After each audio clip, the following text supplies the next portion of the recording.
Olá amigos, meu nome é Edgard, eu sou autor do livro Benício e esse é o meu canal Diga Edgard. Esse é o quarto vídeo de uma série de vídeos que eu tenho feito para fazer alguns comentários sobre a nova série da HBO House of the Dragon, Casa do Dragão. No último domingo, eles lançaram o quarto episódio e é sobre ele que eu quero falar nesse vídeo. Mas se você quiser assistir aos vídeos que eu fiz do episódio 1, episódio 2 e episódio 3, eu vou deixar para você aqui o link na descrição para você acompanhar então essa minha saga aí, fazendo um breve review, um breve resumo sobre como foi cada episódio dessa série. Bom, esse quarto episódio ele foi chamado de King of the Narrow Sea. E numa tradução aí aproximada, a gente pode dizer então que esse episódio se chamou Rei do Mar Estreito. Bom, o nome desse episódio ele foi dado em referência ao título que o Daemon Targaryen recebeu depois que ele conquistou a guerra que estava sendo travada lá em Stepstone. Para quem acompanhou o último episódio, sabe que teve uma guerra lá em Stepstone contra o líder Kragas Drahar. O Daemon, com ali o Corlys Velaryon e tudo mais, eles conseguiram vencer esses inimigos e então o pessoal ali começou a nomear o Daemon como o Rei do Mar Estreito. Então esse episódio, o nome desse episódio faz referência a isso. Bom pessoal, esse episódio ele começa com a Rhaenyra, com a princesa Rhaenyra, que é a sucessora ali legítima do rei Viserys, né? Ela foi nomeada por ele nos episódios anteriores. E com a decisão dele de que ela poderia então escolher o noivo dela, quem vai ser o marido dela, ela está fazendo uma excursão por Westeros para conhecer então qual dos pretendentes ali seria o mais interessante para ser o seu marido. Bom, acontece que ela se frustra, ela não encontra ninguém ali que realmente desperte algum tipo de sentimento nela, ela volta para Porto Real. E quando ela volta para Porto Real, isso coincide com a volta do Daemon Targaryen, que está voltando lá para a Fortaleza Vermelha para conversar, para fazer um encontro com o irmão dele, que é o rei Viserys. Bom, e esse encontro, ele gera muita expectativa nas pessoas, né? Tanto ali nos lords, enfim, tanto no próprio rei, na equipe do rei ali, na Rhaenyra, porque o Daemon Targaryen e o Viserys, né, os irmãos, eles estão brigados há anos. E o que será que o Daemon, então, quer ali com o irmão, com o rei? Apesar de um clima um pouco tenso no começo, o Daemon, então, ele oferece ali o título, a vitória da guerra do episódio anterior para o irmão e se ajoelha para ele, então, num ato ali de submissão, né, ao rei e tudo mais. O que acontece nisso? O rei Viserys, ele fica contente por aquilo, os dois se abraçam e o rei decide dar, então, uma festa, uma celebração ali para comemorar essa volta do irmão e essas pazes, enfim, para fazer isso entre eles, né? Nessa celebração que foi feita ali no castelo, a gente pode notar dois pontos importantes. O primeiro que é aquela confirmação da química entre a Rhaenyra e o Daemon, né, que é o tio dela. Existe uma química entre eles e isso fica ali muito mais evidente, mais acentuado nesse bloco de cenas. Outro ponto também bastante interessante desse episódio é que a princípio a gente pensava, né, que a Rhaenyra e a Alicent, que elas tinham brigado e nunca mais tinham feito as pazes. E ali parece que as duas elas estão num clima amigável e tudo mais. Ficou também ali um pouco evidente a questão da solidão, né, das duas. Assim, as duas elas eram muito amigas. E por conta da Alicent ter casado com o pai da Rhaenyra e tudo mais, as duas brigaram ali. Acho que as duas se sentem muito sozinhas, sentem muito a falta de uma da outra, da companhia uma da outra. E essa construção, então, né, desses laços entre elas, eu acho que vai ser fundamental. A gente tem que ficar atento sobre isso para os próximos episódios que vão vir. Essa questão da solidão, eu acho que ela acabou permeando todo o episódio de alguma forma, porque a gente percebe esse sentimento de solidão não apenas nas duas, mas também ali no Daemon e no Viserys, né? Em algumas cenas, na forma como eles falam e tudo mais, a gente consegue notar isso então.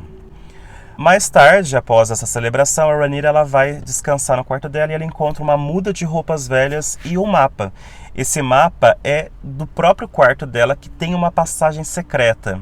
e ela então troca de roupa, ela acessa essa porta aí misteriosa e consegue chegar até o Daemon, que está esperando ela numa espécie de sacada.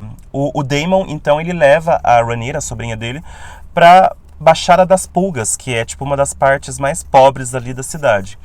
E lá eles assistem uma peça de teatro, né, realizado pela população ali, que está fazendo uma sátira, que está rindo da situação em que a Rhaenyra se encontra, de ter que procurar um marido, de ter sido eleita sucessora e tudo mais. As pessoas debocham tanto da Rhaenyra quanto do rei, enfim, né, do reinado ali.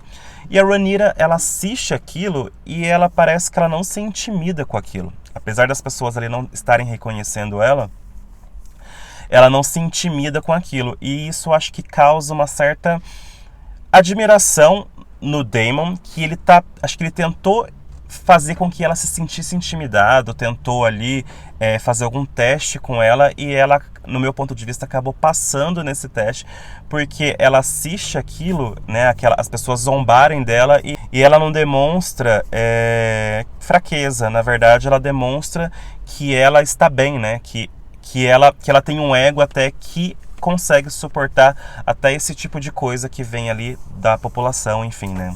Suportar essas piadas que a população faz, né? Hoje a gente tem a questão dos memes e tudo mais. Isso aí é uma forma de você... Eu acho que faz parte, para quem quer governar alguma coisa, para quem quer liderar alguma coisa, saber que vão existir pessoas que vão fazer piada de você, enfim, né? Vão tentar ali atingir o seu ego de alguma forma. Bom, nas cenas seguintes a gente vê então que o Daemon, ele leva a Rhaenyra ali para um lugar chamado Casa dos Prazeres, que é tipo um bordel. E ali a gente vê várias pessoas se pegando, existem cenas bastante erotizadas, cenas bastante sensuais, e eu acho que o Daemon fez aquilo ali, né, de uma forma intencionada, para tentar instigar a sobrinha para conhecer um pouco mais sobre o mundo, digamos assim.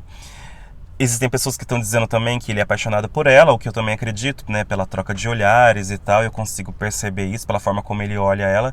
Ele consegue instigar ela, então ali eu vejo que, né, dá pra perceber, a atriz é muito boa, a gente consegue perceber que ela tá excitada ali, e os dois se pegam naquela situação, mas o Daemon, ele não vai até os finalmente.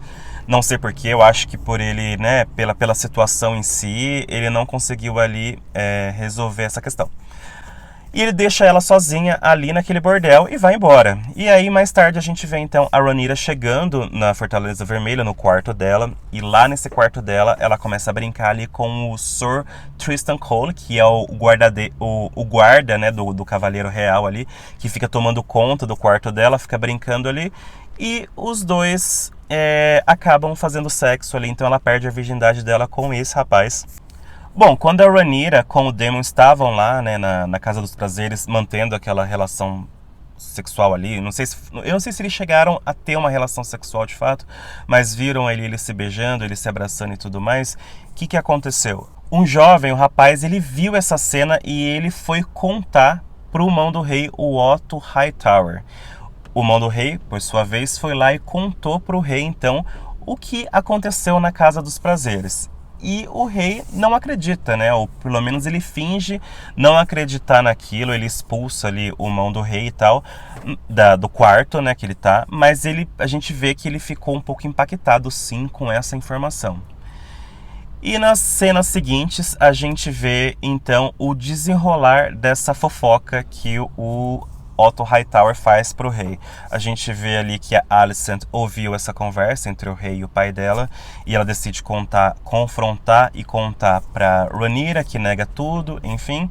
E a gente vê uma mudança interessante do Viserys, porque o Viserys, ele confronta o irmão dele, o Daemon, e expulsa o irmão, né, ali do castelo, diz que nunca mais quer ver ele, então ele acaba se livrando desse irmão que sempre traz problemas para ele, né, por esse jeito impulsivo e tudo mais, por conta da vida também que ele leva, ele consegue se livrar desse irmão. Ele também se livra da Mão do Rei, ele demite ali o Mão do Rei, o Otto Hightower, que sabemos que a grande chance dele não deixar aquilo como ficou, né, ele com certeza vai tentar retaliar de alguma forma o rei.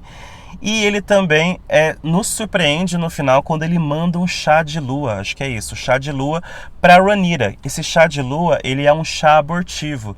Então a gente percebe o seguinte, que ao mesmo tempo que ele fingiu ali não acreditar no que o Otto contou para ele, que o Mão do Rei contou para ele, ele também, bom, por via das dúvidas, ele vai mandar esse chá então para Rhaenyra. A gente não tem certeza se foi ele, né? O Septão ali disse que foi o Rei Viserys que mandou esse chá, mas a gente não sabe se foi ele mesmo. Bom, e o episódio termina com isso. Pessoal, o que eu pude perceber desse episódio, né? Eu acho que, assim, primeiro que realmente eles estão ali desenvolvendo ainda esses personagens pra gente ver, né, como que é a personalidade deles, como eles lidam com os conflitos que vão surgindo, como eles lidam um com os outros ali, porque eu acho que a tendência é realmente o House of the Dragon ali se tornar uma grande série, uma série muito boa, com várias guerras, enfim, com vários conflitos ali. Eu acho que realmente vai acontecer isso. Então eles estão preparando a gente, mostrando o que esses personagens são capazes de fazer e o temperamento deles, as personalidades e todas as tramóias políticas ali. Então esse episódio ele deixou muito claro essa questão. Mas eu também gostei do seguinte, o livro, né, que inspirou essa série se chama Fogo e Sangue. E o fogo, que a princípio ele tem a ver com o fogo do dragão, né, que é o símbolo ali da família Targaryen, né, o fogo e sangue, que é o lema da família Targaryen, eu vejo o seguinte, que o fogo ele também entra nesse episódio de duas formas, tanto na excitação sexual, porque isso esteve muito forte ali, né, do fogo da Rhaenyra, do Daemon, do próprio Viserys, enfim, o fogo deles, né, nessa questão sexual, mas também eu percebo o seguinte, que o fogo do temperamento deles, assim, eles são muito impetuosos, eles são impulsivos, eles realmente vão pra cima, eles brigam, eles vão atrás das coisas dele. Parece que uma chama nova se acendeu dentro do Viserys, principalmente, e da Rhaenyra. Então, assim, eu acho que esse tema fogo ficou bastante... Esse tema fogo foi bastante chamativo ali no episódio. E, claro, o tema sangue também, porque é família, enfim, né? Tem tudo isso, todos os laços ali de família. E se você gostou desse vídeo, eu peço que você curta, compartilhe, comenta também, faça a sua inscrição aqui, que é muito importante para mim. E se você quiser conhecer um pouco mais sobre o meu livro Benício, eu vou deixar o link na descrição e também deixar um link aqui para vocês acessarem e saber um pouco mais sobre essa história, que eu tenho muito orgulho de ter escrito e ter lançado esse livro recentemente. Bom, pessoal, muito obrigado e até a próxima.